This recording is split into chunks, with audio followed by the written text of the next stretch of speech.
ميزة الألوان الترند في خريف وشتاء 2024 و25 إن معظمها من الألوان الترابية اللي سهل تنسقيها مع ألوان كتير. البرجندي من الألوان التوب في السيزون ده، هو مكتسح اكتساح رهيب. أنا بالنسبة لي هو مناسب جدا لفصل الشتاء، وأكيد هعلمكم ازاي ننسقه في فيديو لوحده. درجة الأحمر الصريح اللي كانت موجودة معانا السيزون ده مكملة معانا في الخريف والشتاء الجايين، وهو يعتبر أكتر لون مطرقع موجود الصراحة في السيزون. البني الغامق الشيد ده مكتسح اكتساح رهيب برضو السيزون بتاع الخريف والشتاء.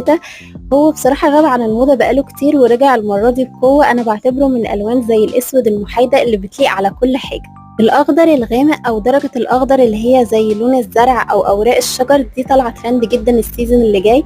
أنا بحبها جدا لأن هي بتدي روح للأوتفيت، وكمان ممكن تنسقيها مع ألوان كتير جدا. آخر لونين مكملين معانا من الصيف ده اللون الجراي واللون الباتر يلو. الاتنين لونين هاديين وليهم تنسيقات تحفة، وبصراحة برضو هم مناسبين لفصل الشتاء.